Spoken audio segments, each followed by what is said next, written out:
Hello everyone, this is Audrey, and today I will bring you a guide about one of the Rohendel dungeons, which is a weekly void dungeon and also the first dungeon from that continent. It is called Citadel of Illusions and it becomes available after you reach item level 415 and higher. So let's get started.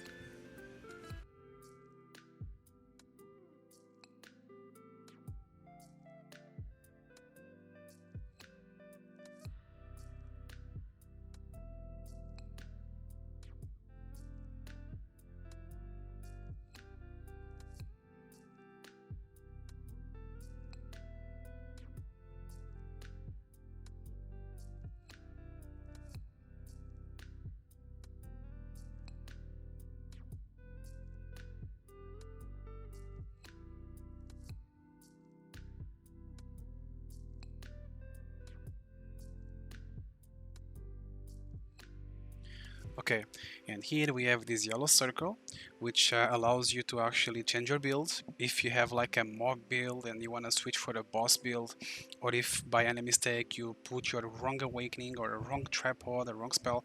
So this yellow circle on the floor, where we stand right now, allows us basically to change our build just before the boss fight.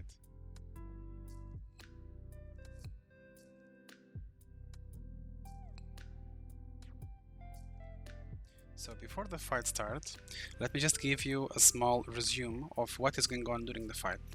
The main goal of this fight, as you can see, you have in the middle, you have a mage icon. This is the mage boss.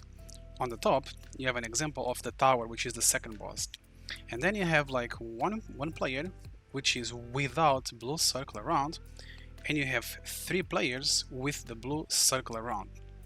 This will basically mean that the main goal is that the tower will shoot a ball, and this ball needs to hit the mage.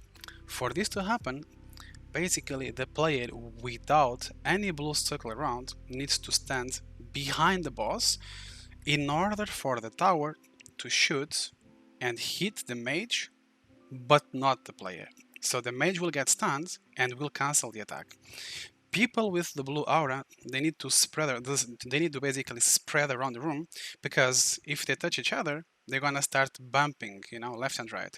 So the player without the aura needs to stand alone right there. Otherwise, the players with the blue aura, they will push the player without, and that will basically make him die.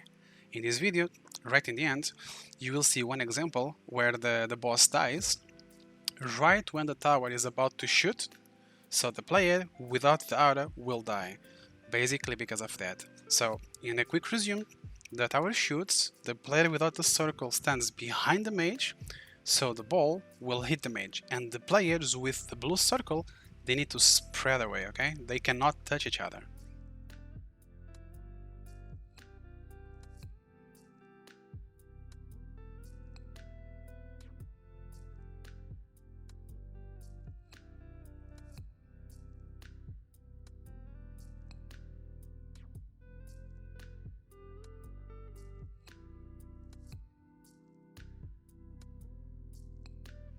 As you can see, in this freeze, I have no blue circle around me, and I have the aggro icon right above my head, which means the tower will target me for the cannon, for the ball attack.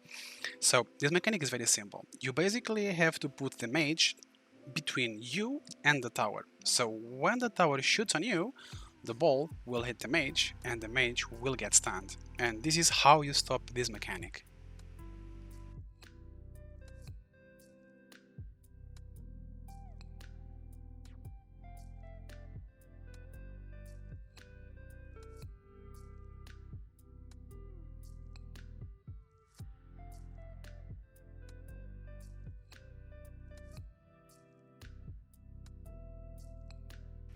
Okay, so in this mechanic, you have those small towers that just spawn in the middle. They need to be destroyed. So the mage in the middle will be stunned by the tower, just like the previous mechanic. The tower will shoot, and the ball needs to hit the mage, and the player with the aggro needs to go for the other side, so the mage will basically stay in the middle. And if the mage doesn't get stunned by the tower attack, the party will be basically wiped.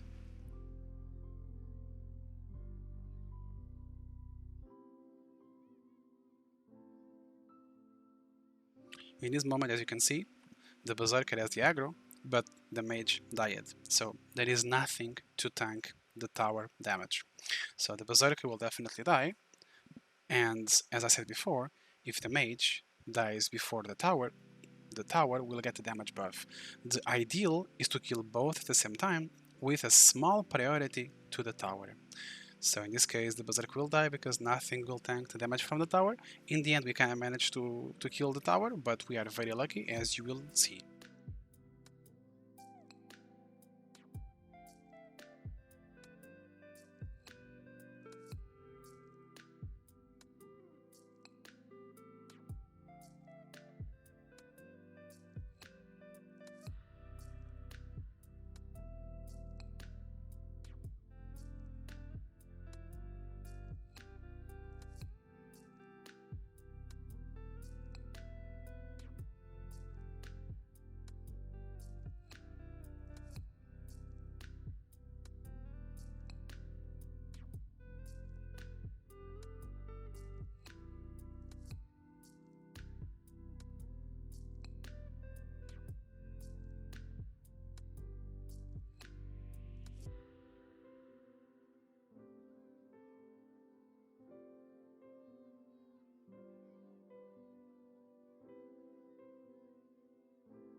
The mechanic for the last boss, it is actually very simple, even though it appears to be somehow complicated.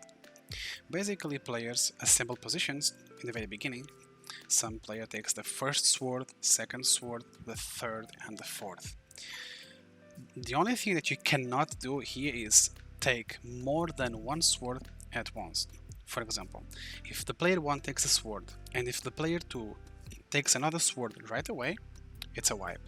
Okay, so the first player, the player that says first, which is usually the player that has the highest impairment, goes first, such as a warlord or as a destroyer, basically a class with high impairment. So that player goes first, he takes the sword, and you will see on the party buffs a small window of a buff from 2 to 3 seconds. So the second player needs to keep an eye on that, and as soon as the buff is gone, the second player will take the second sword. And then the same repeats for the third and for the fourth. So basically you can only take the next sword when the previous buff it is expired. Another thing is, players usually agree to rotate clockwise. So we rotate clockwise, as you will see just right ahead. So we don't really touch each other, because if player 3 is running to player 4, and if player 2 is running to player 4, there will be a mess. So everyone rotates clockwise, and each player takes a sword at a time, with high priority for classes with high impairment.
I hope it was clear. If you guys got any questions left, or if something was a bit unclear to you, you are very welcome to leave a comment below, or you can always come to my stream, which the link is also in the description below, and just ask anything you need. Have a good day, a good night, or a good evening, depending where you're living.